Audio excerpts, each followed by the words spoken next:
સારંગપુર હનુમાનજીને સાન્તાક્લોઝના વાઘા પહેરાવવામાં આવ્યા। બોટાદમાં સાન્તાક્લોઝના વાઘા પહેરાવતા હિન્દુ સંગઠનોએ વિરોધ કર્યો।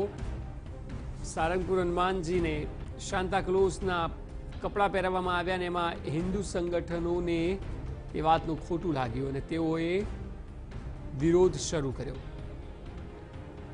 આપ જોઈ શકો છો, મંદિર પ્રશાસને વાઘા દૂર કરવાની કાર્યવાહી પણ હાથ ધરી છે, પરંતુ હનુમાનજીને સાન્તાક્લોઝના વાઘા પહેરાવવામાં આવ્યા ત્યાં હિન્દુ સંગઠનોએ તેનો વિરોધ કર્યો અને હવે મંદિર પ્રશાસને તુરંત વાઘા દૂર કરવાની કાર્યવાહી હાથ ધરી છે। સારંગપુર હનુમાનનું મંદિર કે જ્યાં વિશ્વભરના હનુમાન ભક્ત આવતા હોય છે અને પોતે માથું ટેકવતા હોય છે। અનેક લોકો, ગોવિંદા જેવા કલાકાર પણ સ્પેશિયલ ત્યાંથી, મુંબઈથી કે દેશ વિદેશથી પણ લોકો સારંગપુર હનુમાન આવતા હોય છે। એક લાગણી લોકોની જોડાયેલી છે, ત્યારે હિન્દુ સંગઠનોનું સ્પષ્ટ માનવું છે કે કારણ કે ખ્રિસ્તી તહેવાર છે તેની ઉજવણી હિન્દુઓમાં ન હોય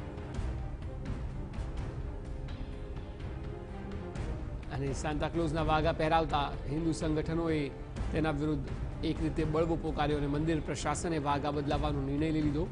પરંતુ તે પહેલાં ફોટોઝ જે છે અથવા તો ત્યાંના જે ફૂટેજ છે તે વાયરલ થયા ત્યારના દ્રશ્ય કે જે આપ જોઈ શકો છો કે હનુમાનજીને સાન્તાક્લોઝના કપડાં પહેરાવવામાં આવ્યા છે।